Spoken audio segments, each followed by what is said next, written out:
Hey guys, welcome to our YouTube channel. मेरा नाम है सुरभि गुप्ता और हम सेकंड पेपर की सेकंड यूनिट जो है चाइल्ड स्टडी, उसका फर्स्ट टॉपिक 2.1 यानी कि ऑब्जर्वेशन को इस वीडियो में जानेंगे। और अगर आपने पहली बार हमारे चैनल पे विजिट किया है तो चैनल को सब्सक्राइब करना ना भूलें, और अगर आपको वीडियो थोड़ी भी हेल्पफुल लगती है तो इसको लाइक और शेयर कीजिए। ये हमारे सोशल मीडिया हैंडल्स हैं जहाँ पर आप हमें फॉलो कर सकते हैं फॉर मोर अपडेट्स। ऑब्जर्वेशन की जब हम बात करते हैं तो हिंदी में अवलोकन कह सकते हैं या परीक्षण कह सकते हैं जिसको हम। इसका मतलब क्या होता है? तो किसी व्यक्ति या वस्तु का सावधानी से निरीक्षण करना। अ, निरीक्षण करना यानी कि इंग्लिश में अगर हम इसको कहें कि the act of watching somebody या something carefully specially to learn something. जब हम पर्पसफुली किसी कार्य को करते हैं, किसी चीज़ को ऑब्जर्व करते हैं, देखते हैं, तब हम उसको ऑब्जर्वेशन कहते हैं। मान लीजिए आपका घर बनने वाला है, आपको उसमें इंटीरियर करवाना है और आप किसी ऐसे व्यक्ति के यहाँ जाते हैं जहाँ पे पहले से इंटीरियर हो रखा है उसके घर में। तो आप वहाँ पे आप जा रहे हो तो आप वहाँ पे ऑब्ज़र्व करोगे कि अच्छा इन्होंने ऐसे करवाया, इन्होंने ऐसे करवाया है। तो ये सारी चीज़ें आप ऑब्ज़र्व कर रहे हो, आप सिर्फ देख नहीं रहे हो। हम अपनी जो हमारा जीवन है, हम कई सारी चीज़ों को देखते हैं, देख ही रहे हैं हर वक़्त, लेकिन हम हर चीज़ को याद नहीं रखते, हम उनको भूल जाते हैं। लेकिन जब कोई कार्य पर्पसफुली ही अगर हम किसी चीज़ को देख रहे हैं, समझ रहे हैं, मान लीजिए आप कोई रेसिपी सीख रहे हैं, तो आपने यूट्यूब पे उसको ऑन किया, तो आप जर्नली नहीं देख रहे हो उसको, आप सीखने के लिए आप देख रहे हो उसको कि कैसे करना है, इसको ऑब्ज़र्व कर रहे हो, पर्पज़ है आपका उसके पीछे। तो वो क्या होता है वहाँ पे? ऑब्ज़र्वेशन। सिंपल भाषा में कहें तो the ability to notice things, है ना? फॉर अ पर्पज़, या किसी चीज़ को जानने के लिए, किसी चीज़ को ऑब्ज़र्व करना, उसको समझना, उसके पीछे एक पर्पज़ होना कि हमें आगे क्या कार्य करना है या उससे संबंधित किसी कार्य को आगे करना, हम उसको ऑब्ज़र्वेशन कहते हैं। ये एक्सट्रीम लेवल है मेरा लिखने का, थोड़ा साफ। इससे ज़्यादा मैं नहीं लिख सकती। मुझे नहीं पता वो लड़कियाँ कौन-सी होती हैं जिनके पेन से मोती निकलते हैं। मुझे लगता है कि आपको समझ में आ जाएगा। तो ऑब्ज़र्वेशन चाइल्ड स्टडी की जब हम बात कर रहे हैं, एक बच्चे को किस तरीके से स्टडी किया जाए, तो ऑब्जर्वेशन जो है वो चाइल्ड स्टडी का एक बहुत महत्वपूर्ण तरीका है, जो बालक के बारे में कई जानकारियाँ देता है। परंतु समस्या यह आती है कि क्या ऑब्जर्व किया जाए और कैसे किया जाए। जैसे कि अगर आपका जो मोटिव है वो पहले से ही पता है कि हमें बच्चे की ये चीज़ें देखनी है, तो ईज़ी होगा, है ना? और या फिर आपको पता ही नहीं है, आपको रैंडमली कहीं भी भेज दिया जाए और आपको बोला जाए कि आप इसमें ऑब्ज़र्व करो। आपको नहीं पता, आप वहाँ खड़े होके कई टाइम, थोड़ा टाइम तो आपको इसी में निकल जाएगा कि आपको क्या वहाँ पे जाके ऑब्ज़र्व करना है, वहाँ पे आपको अवलोकन किस चीज़ का करना है। लेकिन आपको बता दिया जाए कि आपको वहाँ जाके ये देखना है कि बच्चे किस तरीके से बिहेव करते हैं टीचर्स के क्वेश्चन पूछने पे, या क्लासरूम में अगर आपको भेजते हैं जैसे कि, तो आपको बता दिया जाए तो आपका ध्यान पूरा वहीं फ़ोकस आप करोगे अपना, और जगह पे नहीं दोगे। अगर नहीं बताया तो कभी आप दीवार को देखोगे, कभी आप पंखे को देखोगे, आपको नहीं पता है आपको क्या करना है, रैंडमली आपको अगर बता दिया जाए तो।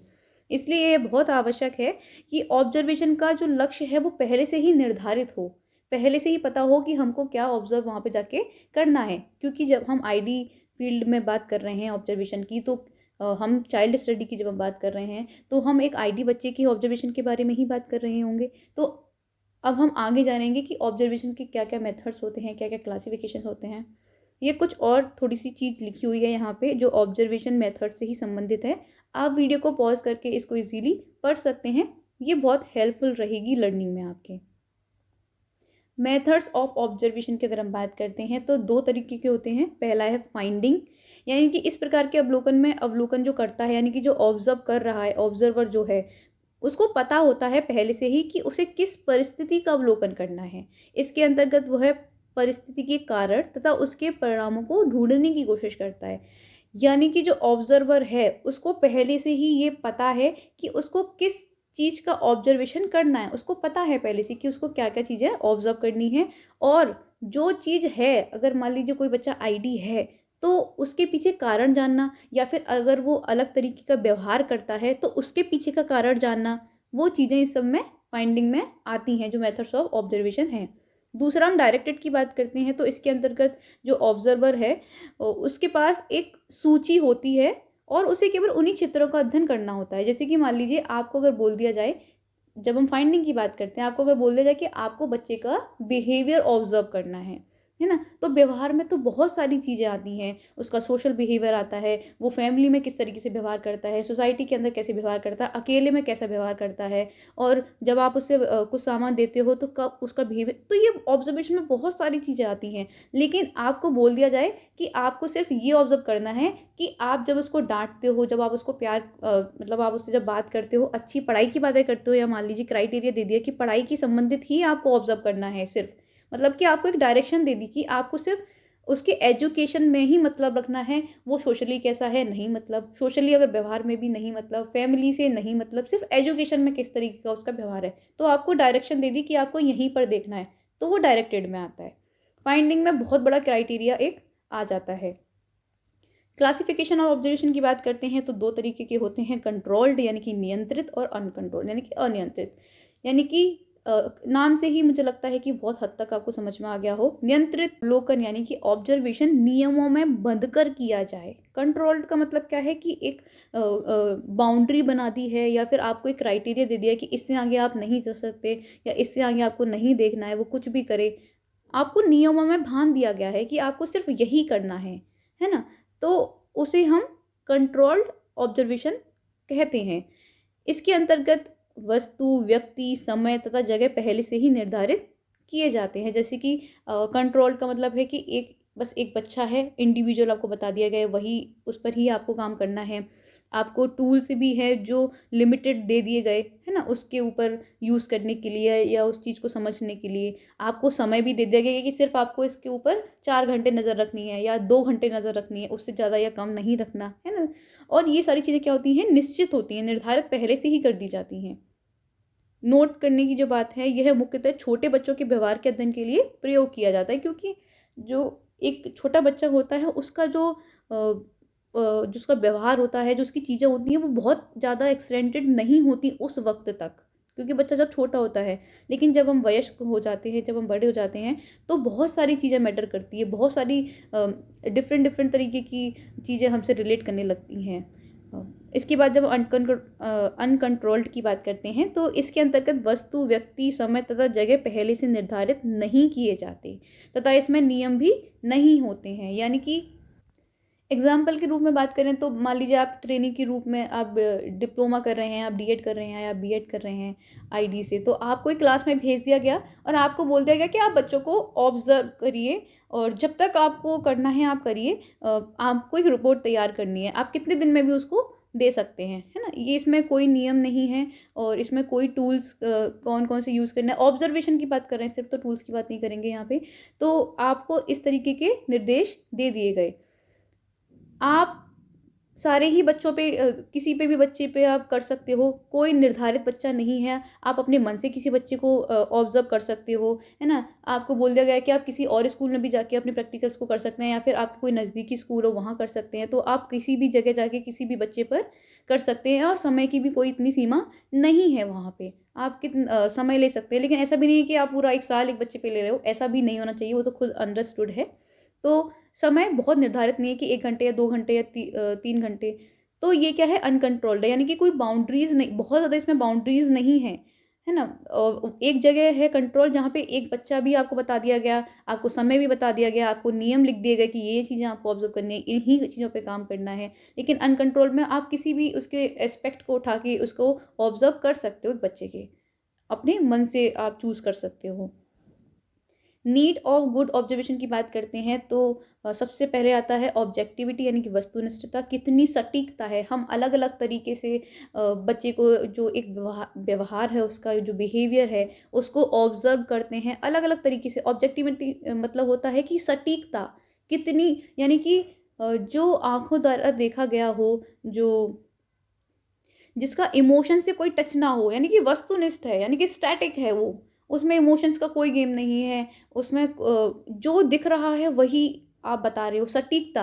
और एक चीज़ की सटीकता को जानने के लिए, एक बच्चे के व्यवहार को जानने के लिए अलग-अलग तरीके से हम उसको ऑब्ज़र्व कर रहे हैं, अलग-अलग तरीके से। जैसे मान लीजिए हमने ऑब्ज़र्वेशन का तो समझ लीजिए, जैसे कि अगर आपने उसको प्लस, हमें पता चल गया कि बच्चा एडिशन कर लेता है, तो हमने पहले उसको 2 + 2 कराया, है ना? फिर 3 + 1 कराया, है ना? फिर 1 + 3 कराया। तो इस तरीके से डिफरेंट वस्तुनिष्ठता को चेक करना कि जो रूल्स जो हैं, जो प्लस का जो कंटेंट जो है उसका जो कॉन्सेप्ट है वो उसकी समझ में आ गया या नहीं, यानी कि डिफरेंट डिफरेंट तरीके से किसी बच्चे के व्यवहार की वस्तुनिष्ठता को चेक करना है ना, अलग अलग मेथड यूज़ करके। उसके बाद एबिलिटी ऑफ कंपैरिजन, यानी कि अगर आपने ऑब्जर्वेशन किया है तो आप कंपैरिजन भी कर सकते हैं। जैसे मान लीजिए आपने पहले दिन ही जाके बच्चे को ऑब्जर्व किया, फिर उस पर आपने काम किया, उसके बाद फिर आपने उसको ऑब्जर्व करा, तो आप कंपेरिजन भी कर सकते हैं। एक अगर ऑब्जर्वेशन आपका सही है तो, अगर आपने पहले सही ऑब्जर्वेशन किया है और उसके बाद अगर आप करते हो तो आप उसमें डिफरेंस देखते हो, तो एबिलिटी टू ऑफ कंपैरिजन, यानी कि हम उसमें कंपैरिजन कर सकते हैं। जैसे कि आप किसी बच्चे पे काम करने जा रहे हो, मान लीजिए आप एज अ थेरेपिस्ट अगर आप जा रहे हो, तो आप क्या करोगे, पहले के रिकॉर्ड्स चेक करते हो कि पहले बच्चा क्या क्या कर लेता है, फिर आप अपनी आगे की स्ट्रेटेजी उसमें बनाते हो कि हमें और कि उस पर क्या काम करना है। इसके बाद एक्यूरेट परसेप्शन, यानी कि जब आप किसी बच्चे को ऑब्जर्व करते हो जाकर उसके पास या दूर से करते हो, तो परसेप्शन की जब हम बात करते हैं तो सीधा संबंध होता है हमारी इंद्रियों से, यानी कि सेंसेस के थ्रू जो हमें जानकारी मिलती है, जैसे देख कर, है ना, सूंघ कर, टच करके, सुन कर, तो जो हमारे इंद्रियां होती हैं 5, उनके थ्रू जो हमें नॉलेज मिलती है, जो जानकारी मिलती है, उसको हम परसेप्शन से जोड़ते हैं। तो एक्यूरेट परसेप्शन होता है क्योंकि व्यक्ति खुद वहाँ जाके या खुद जाके समझ रहा है, देख रहा है, तो एक्यूरेट परसेप्शन होता है। वहाँ पे गलती की संभावनाएं बहुत कम होती है क्योंकि हमने डायरेक्ट जाके वहाँ पे बच्चे को देखा है। एक्यूरेट रिकॉर्ड, क्योंकि आप ऑब्जर्व कर रहे हो, परसेप्शन आपका एक्यूरेट है, तो रिकॉर्ड भी सही ही होगा, है ना, आप जो देख रहे हो वही लिख रहे हो, तो एक्यूरेट क्या है, रिकॉर्ड है। लिमिटेशंस की बात करते हैं तो अवलोकन करते समय अवलोकनकर्ता यानी कि ऑब्जर्वर जो है वो केवल उन पहलुओं का ही ध्यान देता है या अध्ययन करता है जो उसने पहले से निर्धारित किए होते हैं। कंट्रोल्ड की जब हम बात करते हैं तो पहले से ही निश्चित होते हैं नियम, बच्चा, स्थान, समय, तो पहले उसको पहले से ही पता होता है कि उसको किस किस चीज़ पे काम करना है। तो ये क्या है, एक लिमिटेशन है। हम बहुत ज़्यादा एक्सपेंड नहीं कर सकते अपने ऑब्जर्वेशन में, या बच्चे के जो व्यवहार है उसको बहुत एक्सटेंडेड रूप में नहीं देख सकते। तो ये क्या है, उसका एक लिमिटेशन है। हो सकता है कि 1 घंटे में जब आप उसके साथ हो या फिर आप उसको दूर से जब ऑब्जर्व कर रहे हो, उसको पता चल गया, तो उस समय व्यवहार वो अलग करे, है ना? और घर पे जाता है जब आप उसके सामने ना हो तब वो अलग व्यवहार करे। तो जो व्यवहार जब उसका अलग हो रहा है, बदलाव हो रहा है वहाँ पे, तो वो आपके ऑब्जर्वेशन में नहीं आ रहा, है ना? तो ये क्या है, एक लिमिटेशन है। कई जगह जो ऑब्जर्वर होता है वो लक्ष्यों तथा मानकों को सही निर्धारित नहीं करता है। ये मानक तथा लक्ष्य अवलोकनकर्ता के बदलने के साथ बदल जाते हैं। जैसे मान लीजिए अलग अलग लोग हैं, अलग अलग तरीके हैं, अलग अलग सबकी स्ट्रैटेजी होती है काम करने की, समझने की, किसी चीज़ को ऑब्जर्व करने की। न्यूटन ने गिरते हुए सेब से ग्रेविटेशनल फोर्स को ईजाद कर दिया। एप्पल पहले भी गिर रहा था, सेब पहले भी ज़मीन पे ही गिरता था पेड़ से, लेकिन लोगों ने नहीं देखा। तो ऑब्ज़र्व करने की अलग-अलग सबकी कैपेबिलिटी होती है, कौन किस चीज़ को ऑब्ज़र्व करता है। सेम पिक्चर या सेम मूवी 10 लोगों को दिखाई जाए, फिर 10 लोगों के ओपिनियन फीडबैक लिए जाएँ कि आपको इसमें क्या समझ में आया, क्या दिखाई दिया, तो उन 10 लोगों के अलग-अलग चीज़ें होंगी। इसी प्रकार से जब हम ऑब्ज़र्वेशन की बात करते हैं कि कोई बच्चा है जो आईडी है, उसको ऑब्ज़र्व करना, उसके बिहेवियर को ऑब्ज़र्व करना है, उसकी जो डेली की एक्टिविटीज़ हैं उसको ऑब्ज़र्व करना है। तो अगर आपने ऑब्जर्व करा तो आपकी जो कॉन्सेप्ट होगा उसको लेके जो क्राइटेरिया होगा वो अलग होगा, किसी और व्यक्ति को लोगे तो उसका डिफरेंट होगा। तो इसमें क्या है, ये लिमिटेशन है कि व्यक्ति के बदलने के साथ साथ वो चीज़ें भी बदल जाती हैं, क्योंकि जो ऑब्जर्वर है उसका परसेप्शन, उसकी चीज़ें अलग हैं। तो ये क्या है, एक लिमिटेशन है ऑब्जर्वेशन की। एक ही परिस्थिति में अलग अलग अवलोकनकर्ता अलग अलग रिपोर्ट बनाते हैं। वही सेम बात कि मैं जब किसी मान लीजिए मैं बच्चे के अंदर देख रही हूँ कि बहुत गुस्सा है या वो चीज़ों को लेकर इरिटेट हो जाता है, और वहीं दूसरे ऑब्जर्वर जो है वही सेम बच्चे को ऑब्जर्व कर रहा है, उसने वो चीज़ शायद इरिटेशन वाली नेगलेक्ट कर दी। मैंने कहा कोई बात नहीं, होता है व्यवहार में, उसने मैंने नोटिस किया, उसने नहीं किया, उसके लिए वो नॉर्मल था। तो वो उसकी रिपोर्ट अलग बनेगी, मेरी रिपोर्ट अलग बनेगी। तो यहाँ पे सटीकता नहीं आती। तो ये भी क्या है, एक लिमिटेशन है। जब हम मेरिट की बात करते हैं या फिर गुण की बात करते हैं तो ऑब्जर्वेशन में, तो ऑब्जर्वेशन मनोविज्ञान का, साइकोलॉजी की बात करें तो सबसे सेकंड नंबर का बेस्ट मेथड है जो यूज़ किया जाता है एक बच्चे के या किसी व्यक्ति के व्यवहार के लिए। तो इसी के साथ इस वीडियो को ख़त्म करते हैं। Thanks for listening. If you like the video please share. जय हिंद।